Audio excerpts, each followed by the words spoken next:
James Wiseman was the #1 player in high school basketball and is looking like a for sure lock for the #1 overall pick in the up and coming NBA draft. But now the NCAA is trying to stop this man from greatness. So what's good, y'all? It's Matt LBG, and the LBG stands for Let's Be Great. And we are back with our story video. If you're new to my channel, hit the subscribe button, leave a like for more. And without further ado, let's get into the video, man.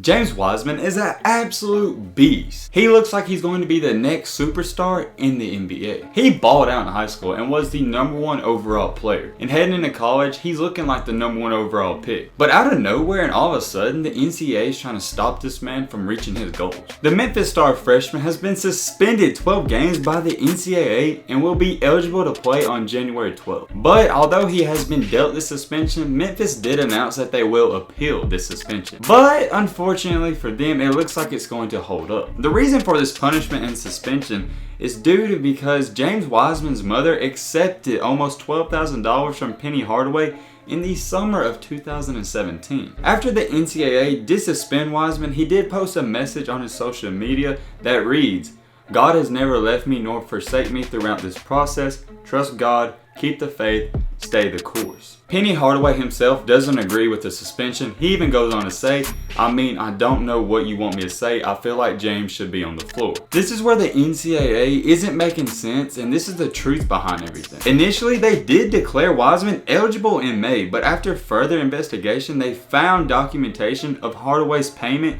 to Wiseman's family in 2017. However though, Wiseman had no knowledge of this payment being made to his mother. And y'all are probably wondering, what was the payment for? Why did Penny Hardaway give this guy $12,000?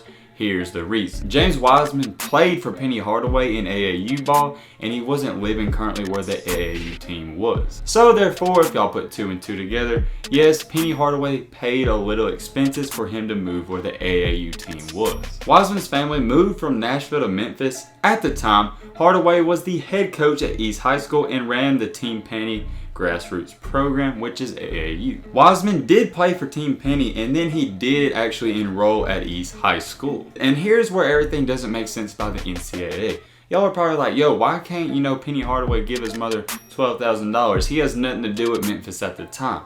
That's where things don't make sense. See, Hardaway is a Memphis alumni, but that is also considered a booster due to a $1 million donation he gave the school in 2008. So he became the Memphis head coach in the spring of 2018, but he's not a booster anymore. It's not like he's paying the school any more money. So that's where everyone's like, this doesn't make sense. It shouldn't have an effect on James Wiseman because he's not a booster for the program anymore. So Wiseman was ruled ineligible earlier this month, but a Shelby County judge issued a restraining order allowing Wiseman to play. Wiseman did play in 2 more games before Memphis declared him ineligible and decided to withhold him from competition. But all this isn't going unnoticed. The freshman star also withdrew the lawsuit against the NCAA he filed after being ruled ineligible. And then shortly after that, Memphis did apply for his reinstatement by the NCAA. So right now, James Wiseman, he knows that the money did get paid to his mother.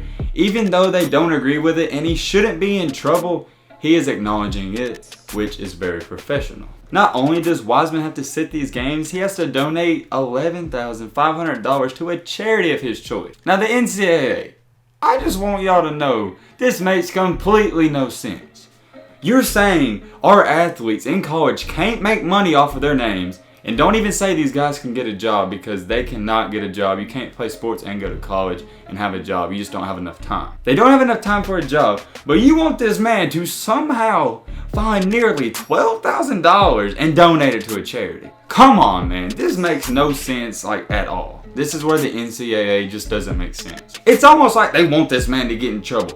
How in the world is he going to raise $12,000? The only way he will is if someone gives it to him. Therefore, he'll just get in trouble again. It's like the NCAA wants our athletes to get in trouble. In my opinion, that's really the truth. They just want our athletes to get in trouble. According to the NCAA's repayment guidelines, payment may be spread throughout the duration of a student athlete's eligibility, but must be completed prior to the student athlete's last regular season date of completion or contest. Which means James Wiseman must raise $12,000 within the span of about 3 or 4 months. I just want y'all to keep in mind that's more than what most people make with real and good jobs. So the NCAA, the truth is they don't want our athletes to be great. They don't want to see them succeed. It's sad, but it's the dark truth. Even though all this bullcrap is going on, James still is looking like the #1 pick in June's NBA draft. Wiseman did average almost 20 points, 10 rebounds, and 3 blocks in the 3 games he played. So with that being said, more than likely he's still going to be the #1 pick. How this man finds the money that the NCAA is wanting, I have no idea. It's going to be a fun and interesting story to follow. But hey man, that's about going to wrap up this video. If you're new to the channel, hit the subscribe button. Leave a like for more. I hope you guys learned something. 1, 4, 3. Let's be great. I'm out, y'all. Peace.